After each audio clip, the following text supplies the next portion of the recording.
Ici, nous sommes sur la commune de Saint-Julien-Mont-Denis, où est l'entrée du tunnel de base, et notre chantier est la réalisation du creusement et du béton de 2800 mètres de tunnel. Sur ce chantier, il y aura deux méthodes de creusement.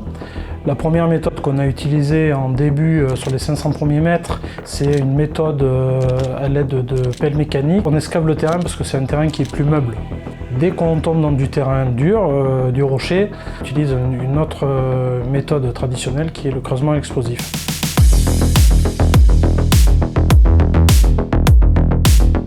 On est passé sur la méthode de l'explosif depuis avril 2024.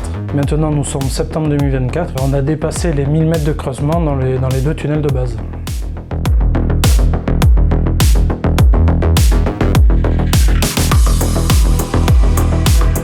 Alors, le cycle de creusement, il se déroule en 7 grandes étapes qui commencent par la foration de la volée.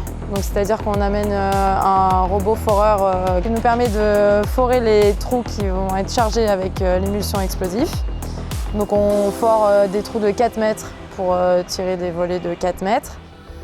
Ensuite, une fois que la foration est faite, il y a le chargement à l'explosif. Une fois qu'on a fini de charger, d'injecter toute l'émulsion pompable et qu'on a raccordé tout notre détonateur, le tunnel est évacué, tout le monde se positionne à 200 mètres du front pour appuyer sur le bouton et faire exploser les 4 mètres de volée qui viennent d'être chargés.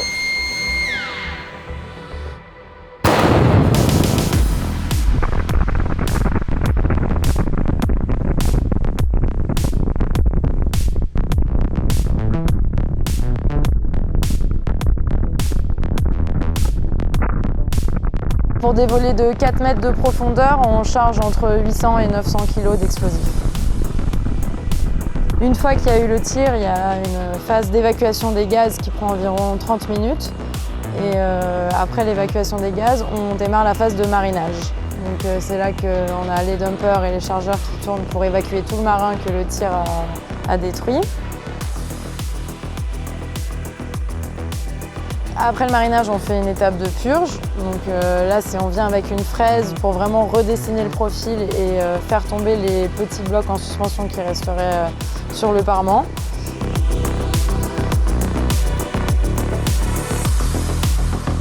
Après l'étape de la purge, on réalise un levé géologique et un relevé aussi topographique pour déterminer le profil d'excavation.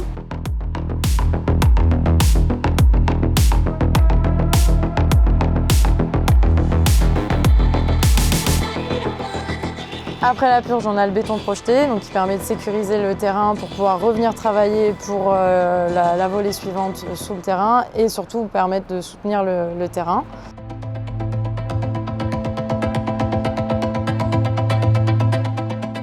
En dernière étape, il y a le soutènement en boulon Soalex, donc qui est réalisé avec un boulonneur. On a des auréoles de 15 boulons tous les mètres 50.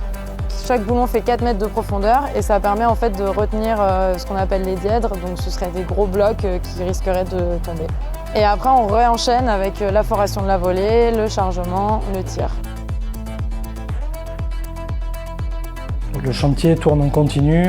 La difficulté dans des ouvrages de cette taille, c'est arriver à gérer des cadences. Nos équipes sont composées essentiellement de mineurs, accompagnés par des chefs d'équipe et des chefs de chantier. Et c'est grâce à eux qu'on arrive à faire un travail de cette qualité. S'il n'y a pas une cohésion d'équipe, le chantier il ne fonctionne pas bien et on n'avance pas.